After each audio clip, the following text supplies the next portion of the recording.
Bien, buenas tardes a todos. Bienvenidos una vez más a las charlas, conferencias que brinda la Orden Rosacruz OM, fundada por el maestro Johansson. Hoy vamos a hablar de un tema que se repite en mucha literatura ocultista y muchas referencias mitológicas y literarias, tanto de los clásicos como de los autores maestros e iniciados, eh, inclusive más contemporáneos, como en este caso el maestro Johansson. En charlas anteriores hemos hablado del proceso iniciático, el cual ha sido vivido por todos los maestros del fuego y la luz. Hemos desglosado el mapa iniciático claramente detallado y descrito pues, por el maestro On Johansson. Y dentro del mapa iniciático se habla de misterios menores, misterios mayores, misterios divinos o de la luz, misterios de la resurrección y misterios de la ascensión.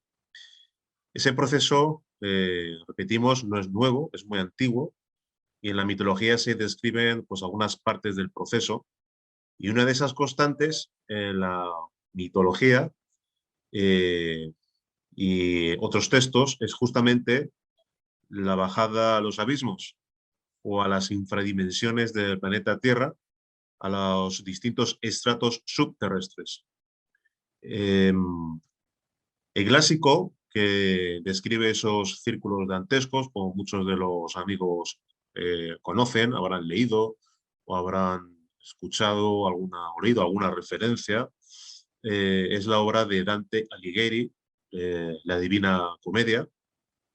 Sobre la vida de Dante habría muchísimo que decir, podría dar lugar pues, inclusive a otra conferencia. Es una vida pletórica de producción de conocimiento, eh, de esoterismo y de muchos aspectos que, como este presente que nos ocupa, el de la propia obra, eh, pues nos interesa ahondar en el aspecto relacionado con la charla de hoy. El más allá se configura como un lugar aislado para los vivos, prácticamente de imposible acceso, y ese acceso está rodeado de una aura siniestra. Puede estar representado por la entrada de una caverna, una vía fluvial. En algunas culturas esa frontera es atravesada por una barca o el franqueo de un puente. Los muertos atravesaban el río infernal en la barca de Caronte, que tanto recuerda a las naves funerarias egipcias, el puente como tránsito ineludible. Aparece en el zoroastrismo y en las escatologías escandinava, musulmana. También en la versión etita del poema de Gilgamesh, este navegará con el mismo fin de acceder a ultratumba. Aquí vemos algunas imágenes, ilustraciones del famoso ilustrador Doré, que ilustran prácticamente muchos de las ediciones del libro de la Divina Comedia, donde el mismo Dante es acompañado por Virgilio a visitar los abismos. Entonces decíamos, eh, también Platón, en una de sus obras, en el Fedón, y en el último libro también de otra de sus obras, en el último libro de la República, pues muestra o allí aparece una concepción abismal del mito o del mundo subterráneo. Se trata de un inframundo en el que parece darse una síntesis de distintas tradiciones. Ciertos personajes que aparecen, por ejemplo, en Hesiodo, en la Teogonía 311 y siguientes, como el Cancerbero, el perro que custodia pues, la entrada a los abismos. Esquilo, en su obra Euménides, aparece la idea del castigo en el más allá y dice que el gran Hades ajusta las cuentas de los hombres bajo tierra y todo lo ve y todo lo anota en su espíritu. En Virgilio, en la Eneida, en las Eriniedes romanas, las furias están ya consagradas como verdugos infernales. En el fondo, la idea dominante sigue siendo pues, la de que tales castigos no descritos responden a actos de impiedad, a pecados directa o indirectamente contra la divinidad. Un paisaje de Pausanias que describe un mural del pintor Polignoto en Delfos representa a unas mujeres que con la indicación de que son mujeres no iniciadas en los misterios, están condenadas a acarrear agua en unas vasijas agujereadas, lo que suele interpretarse como un símbolo de su incapacidad para haberse purificado en vida con los ritos lustrales de la iniciación. En su República, Platón, volvemos otra vez a hacer referencia de la República, pues leemos en un momento dado una especie de diablos que aparecen envueltos en fuego. Apresan a los pecadores, los atan y los torturan arrastrándolos sobre espinas. El mundo de Virgilio y Dante estaba más en concordancia con esta imagen del sufrimiento de las almas, en los abismos. Algunos autores como Plutarco, Ciano, estarán también en esta misma línea de morbosidad descriptiva, ¿no? Volviendo a Platón y sus obras Fedón, Gorgias y la República, que ya hemos citado anteriormente, se lee la tesis de que la condena definitiva de los grandes culpables parece indiscutible. La sacerdotisa de Apolo, la Síbila, argumenta a Eneas que la bajada al Averno es fácil, pero que lo malo es subir. En la Eneida, Virgilio describe el mundo inferior y ofrece sus denominaciones, como por ejemplo el río Aqueronte, uno de los ríos infernales, también otro de los ríos Flegetonte, el Leteo. En el Aqueronte hay un porteador que en su barca acoge a los muertos, que es Caronte, y otros tantos personajes varios. En la Divina Comedia, Dante describe los círculos dantescos donde los difuntos sufren lo indecible, mientras Virgilio pues, la acompaña en su viaje a los abismos, tal como hemos descrito pues, anteriormente y tal como pudiera imaginarse y que ha sabido representar a esa iconografía maravillosa del pintor Doré, pues justamente esa descripción que se hace en la Divina Comedia de cómo Virgilio y Dante van atravesando pues, distintos círculos dantescos y cómo se describen a los condenados al abismo pues, a sufrir lo indecible, ¿no? En el ámbito de los libros de caballerías aparece un símbolo repetitivo que es la cueva o la caverna donde el protagonista deberá afrontar unas pruebas mediante las cuales pues, demostrará su condición heroica. A veces debe enfrentarse a criaturas horribles y la misma cueva o gruta es denominada como infernal. El mismo Mircea Eliade, ese famoso antropólogo maravilloso, afirma que bajar en vida a los infiernos, enfrentarse con los monstruos y demonios infernales, es sufrir una prueba iniciática.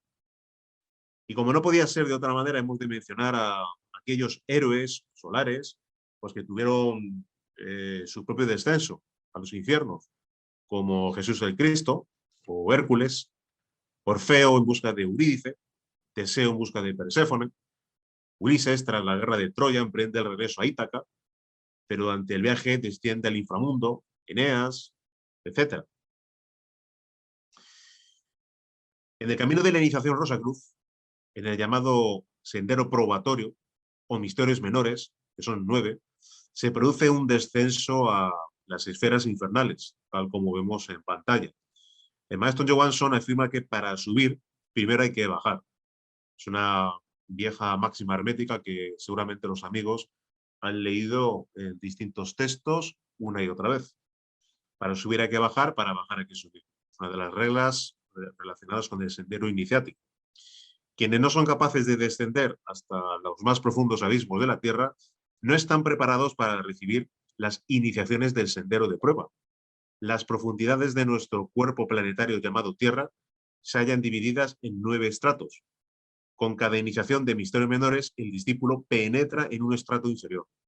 Cada una de las iniciaciones de misterios menores se halla relacionado con cada uno de los estratos terrestres que se encuentran en las profundidades del planeta. Para poder penetrar en estas esferas, debemos sostener terribles batallas contra determinados vicios que llevamos muy dentro y debemos vencerlos. Solo una vez que han sido dominados esos yoes es cuando podemos obtener el pase que otorgan los guardianes de cada estrato. Estos estratos subterrestres son conocidos también como círculos infernales. El fuego se halla en los infiernos, hay que extraer el fuego sagrado de nuestros propios infiernos para iluminarnos con su luz. Obviamente, debemos defender a los infiernos a fin de traer el fuego sagrado. Las iniciaciones menores nos preparan para el advenimiento del fuego sagrado. Las siguientes son las esferas infernales. La primera esfera lunar de la luna, la segunda esfera mercuriana de Mercurio, la tercera esfera venusiana o de Venus, cuarta esfera solar o de Sol, quinta esfera marciana o de Marte, sexta esfera jupiteriana de Júpiter, octava esfera uránica o de Urano y la novena esfera neptuniana o de Neptuno. Debemos bajar a la novena esfera y a trabajar en la forja de los dioses. La novena esfera es el sexo. Las distintas iniciaciones de misterios menores corresponden a una serie de logros que son los siguientes. Se logra la primera iniciación de misterios menores cuando transmutamos las energías sexuales. Todos aquellos que no reciben las aguas del bautismo, vale decir que no transmutan su simiente, sus aguas de la vida, son esclavos de la esfera sublunar. Posteriormente explicaremos en qué consiste esa transmutación cuando hablemos de los 5 valores. Si no se pasa por el bautismo, vale decir por la transmutación sexual de nuestra simiente, es imposible dejar el limbo. Imposible dejar el limbo. La esfera sublunar, que es el limbo, ahí, dicen las tradiciones, moran aquellos que no recibieron el bautismo, es decir, la transmutación sexual. Quienes no han transmutado su simiente divina viven en esa esfera infernal y no pueden liberarse de esta región sublunar. Quienes transmutan su simiente reciben las aguas del bautismo y dejan de ser habitantes de esta región infernal. Cuando salimos de este estrato sublunar es cuando recibimos la primera iniciación de misterios menores. Posteriormente, para lograr descender a la subesfera de Mercurio, debemos lograr un dominio singular sobre las múltiples facetas de los yoes, de la lascivia, lujuria, fornicación, violencia, etc. Entendiendo por fornicación, orgasmo y derrame seminal. Cuando triunfamos en la dura batalla por la castidad y contra la fornicación, entendiendo castidad por transmutación alquímica de la energía sexual, cuando luchamos por la paz, contra la violencia, ascendemos lentamente hacia esferas divinales y penetramos en el altar de la segunda iniciación de misterios menores. La tercera iniciación de misterios menores se la consigue luego del difícil ascenso de los infiernos subvenusianos y después de haber triunfado sobre las diversas formas de lujuria, refinamiento sexual, gula, glotonería, alcoholismo, drogadicción, etc. La cuarta iniciación se la consigue dejando atrás toda la terrible influencia nefasta de las esferas infernales del 4 estrato inferior y haber logrado una magnífica disciplina esotérica de control sobre las diversas formas de avaricia, prodigalidad exagerada y haber vencido las influencias que inducen al desequilibrio de los elementos de cambio. Ya la quinta iniciación se la consigue luego del difícil ascenso y no menos angustioso ascenso de los infiernos marcianos. Luego de ejercer un magnífico control sobre el orgullo, la ira, la violencia, el cinismo, la hipocresía, etc. La sexta iniciación de misterios menores adviene al victorioso guerrero que logra ascender del infierno jupiteriano luego de subyugar a todo aquel cúmulo de yoes que personifican el desprecio a lo divinal, el escepticismo materialista, el ateísmo, el fanatismo, la tiranía, el despotismo. La séptima iniciación de misterios menores adviene cuando el aspirante a Rosacruz no sucumbe a las sutiles insinuaciones de los yoes, que personifican con los terribles delitos contra la naturaleza, contra sus cuerpos, contra la honestidad, contra los bienes ajenos, contra sus bienes propios, contra los ideales ajenos, contra los principios religiosos, podríamos decir, contra el arte sublime. Los vencedores de esta esfera subsaturniana no fueron seducidos por las banderas revolucionarias de todos los tiempos y cuando el aspirante no se ha contaminado con las relaciones extragenitales.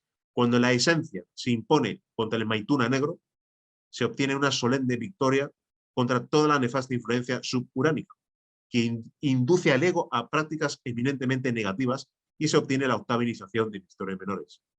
El aspirante a la octava iniciación debe luchar contra el insano deseo de fornicación mística, escudado en una maligna interpretación del creced y multiplicaos. Esto es lo que afirma el maestro Johansson. O en las explicaciones dadas por el anticristo llamado ciencia y religión, cuando manifiestan en sus textos que el orgasmo, o que el organismo, mejor dicho, necesita del placer de la fornicación. Mencionaba el orgasmo porque, volvemos a repetir, que la fornicación consiste en orgasmo con derrame seminal. Sin embargo, este concepto se contraviene o se contrapone contra el concepto de transmutación. Transmutación alquímica de energía sexual implica orientar correctamente esa energía sin ningún tipo de orgasmo ni derrame seminal. Luego explicaremos más detalladamente. A su vez, debe luchar contra el falso concepto de la abstención o celibato. Conduce al despertar del Kundalini a la iniciación de misterios mayores. Es decir, el aspirante, justamente en la octava iniciación de misterios menores, debe de luchar con ese falso concepto de que la abstención sexual o el celibato conduce al despertar del Kundalini. Eso es realmente falso, hemos dedicado una conferencia entera a ese aspecto, pero volveremos a hablar de Kundalini en breve. La novena iniciación de misterios menores se la conquista cuando el discípulo logra sustraerse plena y totalmente a la terrible influencia subneptuniana y consigue sobreponerse a la comisión de los más terribles delitos inducidos por la legión de Yoes, que personifican el crimen, el asesinato, el homicidio, la traición, la infidelidad. Es viviendo las 9 iniciaciones de misterios menores como el aspirante al conocimiento divino o ciencia esotérica logra su descenso completo a las esferas subterrestres o infernales. Palabras del maestro Johansson en su libro La iniciación Rosacruz. Esto está relacionado, obviamente, con un trabajo alquímico, donde los alquimistas hablan completamente, generalmente, de 3 fases. Todo el trabajo consiste en ir despertando continuamente, pero, por supuesto, también en morir. Hay que subyugar al ego, hay que controlar los yoes, y posteriormente, cuando se ha despertado Kundalini y se obtiene el fuego sagrado, hay que eliminar los yoes. Por eso nos encontramos multitud de grabados alquímicos, tan presididos por el signo de la muerte, indicando que hay que morir, y la posible resurrección del maestro interno. Aquí vemos uno de ellos. Perfecto. El descenso a los abismos es voluntario, y con la voluntad de la conciencia y la voluntad del Padre llega el aspirante hasta la novena esfera, que es el centro mismo de nuestro planeta. El descenso ha costado lágrimas, sacrificios, sudores de sangre, y ahora toca subir. Recordar que antes hemos afirmado que para bajar hay que subir y para subir hay que bajar. Aquí estamos viendo en esta diapositiva algo que conectamos con lo anterior, el famoso cuervo, símbolo de lo que es la nigredo, la fase de disolución o disgregación justamente de la muerte de los yoes. Por eso el cuervo está situado justamente en lo que es la calavera, que hace mención de la muerte del ego. Y ahí vemos el famoso laboratorio alquimista, que es obviamente totalmente simbólico. Bien, decíamos, hablábamos de ese enigmático ser, que es Melquisedec. Melquisedec es el sacerdote del Dios Altísimo, el supremo gran sacerdote, el augusto fundador y supremo patriarca de la venerable Orden de Rosacruz, de labios a oído, entrega al discípulo victorioso, es decir, el que ha llegado justamente a coronar la novena iniciación de misterios menores, y digamos que entrega de labios a oído el terrible secreto del arcano real, el arcano solar. Después del descenso viene el ascenso. El ascenso consiste pues justamente en atravesar una vorágine, una legión que es espantosamente difícil de vencer, y es difícil, pero no hay otro camino, hay que atravesar justamente por esos derroteros egoicos para poder trascenderlos y más adelante poder realizar pues la muerte de los yoes y un despertar adecuado de la conciencia. Hablábamos del arcano solar, lo que es esa práctica, simbolizada en algunos textos ocultistas, que es denominado también Udvareta Yoga, Tantra Blanco, Maituna, Saja Maituna, Arcano AZF, etc. Es el tercer tipo de transmutación, del cual vamos a hablar en breve. Y el tercer tipo de transmutación, obviamente, es donde se realiza la conexión sexual sin derrame seminal ni orgasmo, donde se produce una maravillosa sublimación o transmutación de la semen. Bien, para subir primero hay que bajar, y quien no baja no puede subir. Y solo se puede subir con la castidad real, con el constante y solemne trabajar en la novena esfera, en el sexo, hasta lograr las iniciaciones de los misterios mayores, las iniciaciones de fuego y las iniciaciones de luz. Todo este descenso a las esferas subterrestres o infernales se realiza con el constante batallar y vivencia de los 5 valores de la Rosa Cruz: vida, muerte, amor, libertad y sabiduría. El valor de la vida, como siempre hemos explicado, obedece justamente al trabajar con nuestra simiente, con nuestras aguas espermáticas. Debemos realizar una adecuada transmutación sexual. La transmutación se divide concretamente en 3 clases: la transmutación unipolar, que se realiza por aquellos que todavía no pueden trabajar con su pareja. Es una práctica sencilla donde se emplea la visualización, la mantralización. Se visualiza como visualizamos fuego en nuestros genitales, lo hacemos subir por los canales Ida y Pingala, como vemos en la imagen, hasta el cerebro y posteriormente hasta el corazón. La transmutación bipolar, donde la pareja, porque ya con la transmutación bipolar se supone que ya el hombre y la mujer pueden practicar cogidos de las manos, todavía sin contacto sexual, donde se establece un contacto bioelectromagnético, un intercambio energético entre los dos. Y por último, tal como acabamos de explicar recientemente, en la transmutación integral o tercer tipo de transmutación, se evita el derrame seminal y tampoco hay orgasmo. Ahí hay conexión sexual entre hombre y mujer y se realiza una magnífica transmutación de la simiente, orientando esta por los canales de transmutación, como vemos en la pantalla, los canales de transmutación Ida y Pingala, hasta el cerebro, para desembocar en el corazón. En el templo corazón es donde mora la esencia divina, el Budatta, la chispa divinal, que es la que se alimenta de energía sexual transmutada, es decir, de energía crística u hojas, o en términos alquimistas, del mercurio de los filósofos. Para el valor de la muerte, tal como hemos hablado, el valor de la muerte hay que hablar obviamente de la acción del ego. El ego tiene aprisionada a la conciencia, al Budatta, a la esencia. Debemos de iniciar un control inicial de los yoes, lo que se expresa a través del animal racional, pues simple y llanamente es una expresión totalmente egoica, yoística, y para que el ego empiece a morir tenemos que realizar un adecuado control del mismo. Según vamos controlando la expresión del ego, impidiendo su manifestación, este se va debilitando poco a poco. Posteriormente, ya cuando la pareja empieza a practicar las prácticas de magia sexual y la vivencia plenamente de los 5 valores, se puede llegar al caso de que esa pareja o una persona despierte conciencia, despierte a su vez esa fuerza que está enroscada en el chakra muladhara, que es nuestra divina madre Kundalini, y con ya el fuego sagrado, pues se pueda permitir el lujo de ir eliminando los yoes.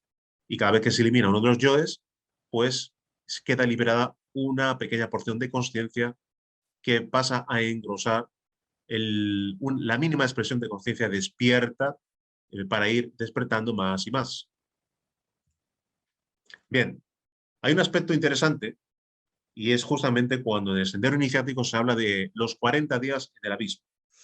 En el contexto de los misterios mayores, los aspirantes que han logrado el despertar de la conciencia y el despertar de Kundalini avanzan con grandes sacrificios y padecimientos voluntarios hacia la conquista de los distintos grados de maestría en los misterios del fuego. Una vez que han conseguido ascender el fuego sagrado de Kundalini hasta el cerebro y hasta el corazón, en el cuerpo físico y en el cuerpo vital, inicia su avance para la consecución de la tercera iniciación de los misterios mayores, siempre en los misterios del fuego. Uno de los pasos trascendentales que describe el maestro Johansson es el descenso a los abismos por el tiempo simbólico de 40 días, a objeto de lograr el pleno conocimiento de sí mismo, de su ego, e incluso recapitular los viejos delitos cometidos en ancestrales vidas con el objeto de comprender los múltiples mecanismos del yo y disolver el ego. Todos aquellos planos abismales a los que se descendió para obtener la novena iniciación de misterios menores serán nuevamente visitados, pero la aprehensión de todas esas realidades abismales será mayor y más completa, porque ahora se tiene el fuego del Espíritu Santo y la luz de la Divina Madre Kundalini. Es amplio e intenso trabajo que realiza el iniciado, pues a su sola presencia se levantan iracundos los jerarcas de la Gran Logia Negra y todos sus secuaces inconscientes, abismales, fantasmales, malignos. Algunos animales racionales que habitan en los distintos estratos sublunares ofrecen posibilidad de despertar, y es a esos que todavía no están definitivamente perdidos que el iniciado orienta hacia el sendero de la vida, la muerte, el amor, la libertad y la sabiduría, tal como podía ser en este magnífico grabado de Doré, ¿no? Como Virgilio y Dante pues visualizan a los perdidos, ¿no? Y como uno de ellos trata de ayudar justamente en ese río donde moran los perdidos, pues en plena descomposición putrefacta, ¿no? Eso es suficiente para que los amos de conciencia, los explotadores y dueños de religiones, proxenetas de la fe y negociantes del nombre del Cristo, pues lancen todo su arsenal de maléfica energía psíquica en contra del valeroso guerrero de la Loja Blanca. La batalla es terrible y no es una, sino muchas son las terribles luchas internas que sostiene el aspirante a la verdad. No debe nunca sucumbir. Los cielos solo son conquistados por los fuertes. Para los débiles solo queda un destino, el abismo, tal como vemos aquí. La involución en las infradimensiones del planeta Tierra. A los 18 días, los grandes maestros de la Gran Logia Blanca realizan un magnífico trabajo en el cuerpo físico del iniciado, como también en el cuerpo vital y en el cuerpo astral. Dicho trabajo esotérico de alta y divinal significación consiste en eliminar de la zona del bajo vientre ciertas condensaciones de sustancias atómicas. El bajo vientre es la puerta principal que da acceso a los más negras y profundidades regiones del abismo. Si este trabajo merecido, por cierto, no se realizara, explica el maestro, y dicha condensación atómica plenamente abismal permaneciera en el iniciado, la esencia o Buddhata no podría liberarse del ego y se hallaría prácticamente esclavizando o esclavizada a los yoes. Bien, como hemos hablado de la vida y del valor de la muerte, vamos a seguir hablando de las herramientas justamente que necesita el valeroso guerrero de la Rosa Cruz para poder realizar este trabajo y llegar al despertar de la conciencia. Hemos hablado de 5 valores, hemos hablado de la vida, de la muerte, pero también tenemos que hablar del amor. El amor implica el valor del amor, amar a nuestros semejantes, amar al prójimo más que a nosotros mismos. Y la mejor muestra de amor es dar a los demás la enseñanza Rosa Cruz, gratuitamente. Nosotros se nos ha dado esa oportunidad y para poder avanzar necesitamos que nuestros semejantes por lo menos tengan la oportunidad de conocer la enseñanza. Y es justamente eh, mediante la divulgación de la enseñanza de manera gratuita cómo podemos vivir el valor del amor. Otros 2 valores más que completan los 5 es el valor de la libertad y el valor de la sabiduría. Como venimos explicando, el valor de la libertad, nadie es libre si está sujeto a las cadenas del ego. Debemos de realizar un constante ejercicio, una constante práctica para empezar a vivir conscientemente, para vivir eso que llaman el aquí y el ahora. El maestro Johansson explica magníficamente en su libro La Orden Rosacruz, el Orden de Melquisedec, esa magnífica práctica de la división de la atención consciente. Es importante trabajar con la atención para no ser subyugado por el continuo influjo de las ideas de la mente, lo que son las proyecciones mentales, las imágenes que proyecta la mente, cómo proyecta la mente hacia el pasado, hacia el futuro y nos sumerge continuamente en el sueño. Para poder liberarnos de o establecer un muro de contención para todo ese influjo mental que nos sumerge en el sueño, en la hipnosis, existe lo que es la práctica de la división de la atención consciente, lo que llamamos en la orden de Soguz el IAU-OM, práctica de individualidad, acción, ubicación. En un momento dado debemos de autorrecordarnos como lo que realmente somos, como consciencias, sin perder nuestra individualidad como consciencias, extender nuestra atención hacia lo que estamos haciendo en un momento dado, es decir, la acción, y sin perder nuestra individualidad como consciencias y nuestra acción, es decir, lo que estamos haciendo en un momento dado, extender nuestra atención hacia el lugar en el que nos encontramos en un momento dado. Es decir, empleamos el autorrecuerdo para autorrecordarnos como consciencias y empleamos la autoobservación para ser conscientes de lo que estamos haciendo, del lugar en el que nos encontramos. De esa manera dividimos la atención en 3, siendo realmente 1. Y así es como empezamos a vivir realmente conscientes y a vivir el aquí y el ahora, sustrayéndonos del influjo continuo de la mente. Bien, esos son los 5 valores que indefectiblemente llevan al aspirante a la suprema meta del despertar de la consciencia, a su cristificación, a pasar todas las pruebas iniciáticas, a atravesar las 3 montañas de la iniciación, de la resurrección y de la ascensión, e cumplimentar la gran obra de la cual hablaban los alquimistas e ingresar en el absoluto. Bien, continuando con el trabajo en los abismos, Decía el maestro Johansson que a los 36 días de permanencia en los sumergidos niveles minerales del Averno, el iniciado debe estudiar profundamente, en forma directa y consciente, las múltiples influencias internas de las constelaciones zodiacales. Cumplidos los 40 días y antes de la ascensión, se abren las puertas del abismo interior, situado por debajo del bajo vientre, y las chispas conscienciales se liberan de los yoes, que las aprisionan, y se reincorporan a su llama principal, a su Buddhata, fortaleciendo así la esencia divina. Allí, en las profundidades del abismo, recibimos la benéfica ayuda de los grandes maestros de la Logia Blanca, quienes durante los 40 días de permanencia en el Averno o Vichy, pues cantan en lengua sagrada con el objeto de ayudarnos en el trabajo interior y lograr así salir victoriosos de las profundidades malignas. Durante los 40 días de permanencia en los infiernos, el iniciado no vive su ritual nupcial del arcano solar, manteniendo una abstención total. Cumplidos los 40 días, antes de la ascensión, somos probados una y otra vez con el fuego que todo lo purifica. Cumplidos los 40 días, salimos victoriosos de la Vichy, del Averno, al son de las trompetas ígneas que tocan los ángeles orientados a los 4 puntos cardinales, y nos remontamos hasta las ineflables alturas donde mora nuestro Padre y recibimos eso que es el Espíritu Santo. Nos dirigimos solemnes y humildes a los pies del venerable fundador de la Orden de la Cruz, el sacerdote del Dios Altísimo, el venerable gran maestro Melquisedec, y del venerable fundador del Colegio de Iniciados de la Gran Logia Blanca, el augusto anciano de los días, el venerable maestro Sanat Kumara, quienes nos confirman como maestros de tercer grado de los misterios del fuego, y los venerables maestros de la Logia Blanca nos imparten sus bendiciones. Después de conseguir la cuarta, la quinta, la sexta, la séptima, la octava y la novena iniciación en los misterios mayores, el aspirante se prepara y sigue su avance para continuar su camino iniciático, incursionando en los misterios divinos o de la luz, donde también nos encontramos 9 iniciaciones.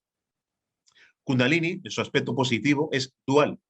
Con el trabajo intenso en la fragua de los dioses, se levanta como una magnífica serpiente de fuego durante todo el proceso de gestación del maestro de los misterios mayores o misterios del fuego. En los misterios divinos o de la luz, Kundalini se levanta luminosa como una radiante serpiente de luz.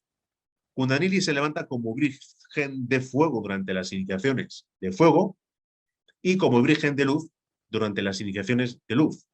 Y hacemos mención de los misterios divinos o de la luz porque es precisamente en la novena iniciación de los misterios divinos o de la luz donde se dan unas pruebas terribles y difíciles que el maestro debe de superar en las profundidades del abismo. Son igualmente 40 días que permanecerá en las profundidades infernales, extrayendo de las tinieblas densificadas y petrificadas la luz de la resurrección.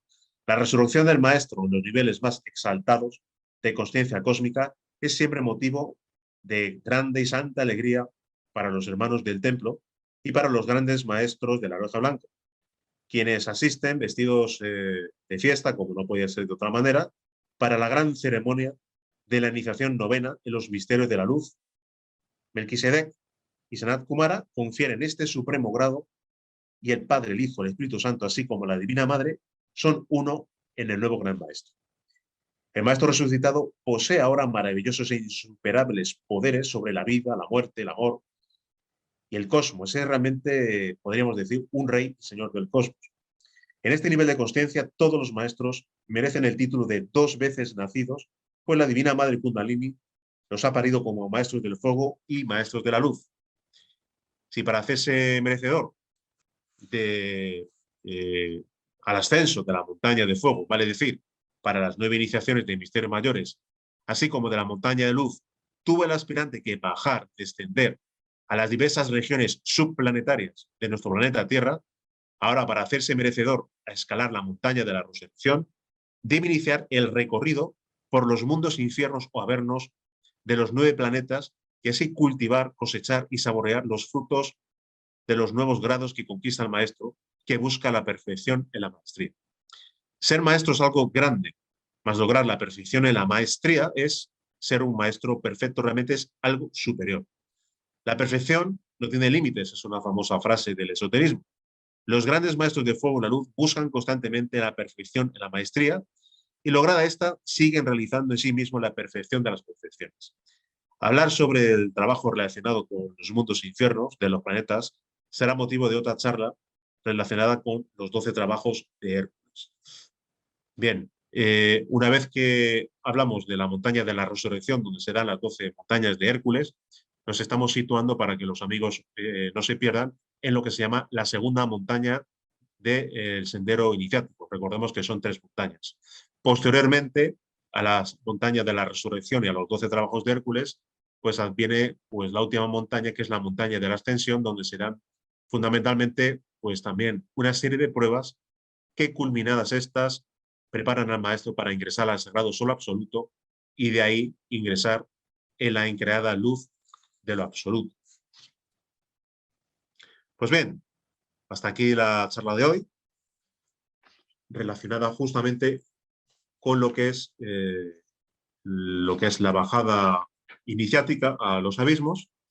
Hablaremos ya de lo que estrictamente hablando nos podemos encontrar o se pueden encontrar las almas perdidas en las infradimensiones del planeta Tierra en otra charla, y ahí ya pues, nos meteremos de lleno pues, a desglosar pues, un poco lo que es el libro de la Divina Comedia, y para hablar de todo el proceso relacionado con la rueda sansárica de nacimientos y muertes, y cómo estamos totalmente prisioneros a esta rueda sansárica y cuál es el proceso a seguir para liberarnos, etcétera, etcétera. Será motivo de otra charla. Por lo demás, si los amigos quieren hacer cualquier pregunta, pues intentaremos contestar. Muchas gracias a todos. Aquí tenemos una pregunta, Laura. Adelante. Dice lo siguiente: ¿la muerte mística tiene alguna relación con la libertad o hay que para ser libres? Bueno, obviamente sí, evidentemente. La muerte mística siempre nos habla de la muerte del ego. Y hemos comentado repetidamente que nunca se puede hablar de libertad mientras exista el ego en el animal racional. Realmente lo que verdaderamente somos, que es Buddhata, nuestro Buddhata, la esencia, lo que es la chispa divina, está totalmente prisionera del ego. Entonces, obviamente, mientras el Buddhata no se libere, somos esclavos del ego. El ego es el que marca pues, las pautas a seguir. Lo que pasa es que la gente está tan identificada con su ego que no es consciente absolutamente para nada de esta sensación. Pero no se puede hablar de libertad mientras no exista despertar y liberación total del Buddhata. Entonces, por supuesto que la muerte mística pues tiene relación obviamente con la libertad, porque solo despertando más y más es como podemos realmente morir, y solo combinando justamente ese despertar y muriendo más y más cada día es como podemos obtener realmente la libertad.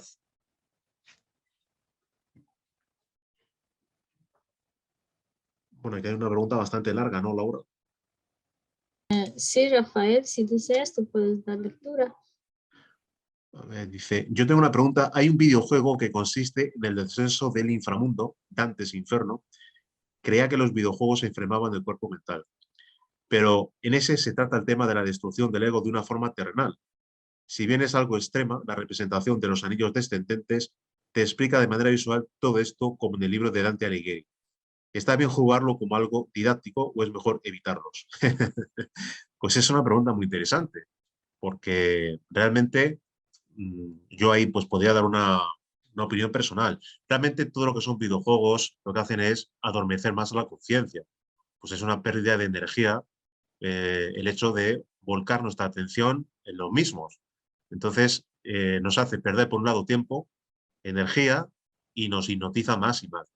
Ahora bien, tal como se suele decir, incluso el propio maestro, todo lo bueno tiene algo de malo, todo lo malo tiene algo de bueno. Si realmente hay un videojuego que pueda de alguna manera despertar la inquietud en alguien para empezar realmente su búsqueda sobre estos temas, tal como dice pues, nuestro amigo en la pregunta, y que en ese videojuego pues, se describe como algo didáctico, pues justamente el descenso los mismos de Dante Alighieri, y luego por curiosidad alguien, pues por ese videojuego, decide leer la Divina Comedia y a su vez intentar buscar más explicaciones y toparse con la enseñanza, pues obviamente, en ese caso, tendríamos que decir que gracias a ese videojuego, obviamente, contacta con la enseñanza.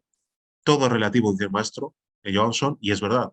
Con lo cual, aquí nos encontramos esas dos situaciones.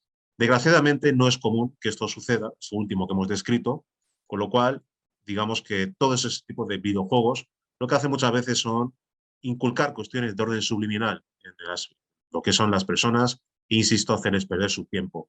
Que pueda existir alguien que le genere cierta inquietud, el ejemplo que nos ha puesto este amigo, que pueda interesarse en la Divina Comedia, pues eso será magnífico, pero por lo general, desgraciadamente, digamos que la idea de los creadores de los videojuegos no creo que sea precisamente pues que la gente contacte con la enseñanza. Si alguien lo hace, entonces está de suerte. Hay una consulta en Facebook de Carlos. Voy a dar lectura, por favor. Dice, ¿qué es un maestro descendido y cuál es su misión? ¿Cómo saber si una persona está en misión o es parte de una prueba iniciática? O sea, si uno está pasando alguna iniciación, es lo que le entiendo, ¿no? Bien. Bueno, hemos dividido el sendero iniciático en iniciaciones de misterios menores, que es el sendero probatorio, misterios mayores o misterios del fuego, misterios divinos o de la luz, misterios de la resurrección y misterios de la ascensión. Los aspirantes que se encuentran en el sendero probatorio pasan de manera inconsciente justamente esas pruebas relacionadas con los misterios menores. Obviamente, no las pasan bajo la pasividad, sino que evidentemente el esfuerzo en la vivencia de los 5 valores les hacen, obviamente, intentar ser cada día más conscientes, luchando contra esos aspectos que se han mencionado, ¿no? Contra prácticamente todos los vicios que uno lleva dentro, contra su propia miseria, en sus propios abismos psicológicos, ¿no? Luego hay otra pregunta que daremos paso. Bien, entonces, obviamente los misterios menores, hasta que llegamos a cumplimentar la 9ª iniciación de misterios menores y despertar, pues no se puede saber exactamente en qué iniciación estamos. Tendríamos que haber despertado consciencia para saberlo. Pero posteriormente, cuando alguien despierta conciencia y tiene la posibilidad de incursionar en los misterios mayores, misterios del fuego, e incluso despertar en sí mismo, eso que es Kundalini, obviamente estamos hablando ya de otro tipo de situaciones, en las cuales, cuando ya la conciencia despierta, pues alguien atraviesa las pruebas y es confirmado en los distintos grados de maestría, siempre en los misterios del fuego, o de la luz divinos, o de la resurrección o de la ascensión. Con lo cual, para poder ser consciente de que alguien pues, ha superado pues, ciertas pruebas o que está siendo sometido a una prueba, obviamente pues, hay que despertar. En cualquier momento, alguien dentro del sendero probatorio puede tener cierta sensación o atisbar algo, o sospechar que cierta situación es sospechosa. Podría ser una prueba o no, pero como no ha despertado, no tiene la absoluta seguridad de saber. Eso digamos que diríamoslo así. Luego hay otra pregunta, Laura, que habla el amigo Greg, que ahí tú también, por supuesto, que puedes complementar porque es muy interesante, y es, ¿qué diferencia existe entre la Orden Rosacruz iniciática, la Orden Rosacruz Amor, antigua Orden Rosacruz, y la Orden Rosacruz OM? Bueno, existen varias órdenes que se autocalifican de Rosacruz y obviamente la diferencia con Amor es muy grande, porque Amor, la antigua mística Orden Rosacruz, fundada por Spencer Lewis, solo enseña mentalismo, no enseña a despertar conciencia. Simplemente que lo que hace es enseñar mentalismo y a robustecer los yoes, no a despertar conciencia, a cristificarse y a autorrealizarse. ¿Cuál es la clave para diferenciar realmente lo que es la esencia de la enseñanza Rosacruz y hacer una comparativa entre supuestas escuelas? Muy sencillo, tenemos los 5 valores: vida, muerte, amor, libertad, sabiduría. Allí donde encontremos los 5 valores expresados de una manera u otra, entonces vamos a encontrar sin ninguna duda la Rosacruz. Allí donde no encontremos los 5 valores, obviamente nunca vamos a poder hablar de la Rosacruz o de que esa enseñanza sea Rosacruz. Puede ser otra cosa, otro tipo de enseñanza, puede ser otra cuestión, pero nunca Rosacruz. Pues si no tenemos más preguntas, solo nos queda dar las gracias, como siempre, a los asistentes, a todos los amigos que pues, han muy gentilmente pues ha estado atentos a lo que es la charla y emplazarles a pues el siguiente sábado, donde pues, seguiremos desgranando lo que es la enseñanza Rosacruz dada por el maestro Johansson y otros y múltiples aspectos de esta enseñanza tan maravillosa que lo abarca absolutamente todo. Con lo cual, pues muchas gracias a todos, muchísimas gracias a ti, Laura, y hasta pronto, amigos.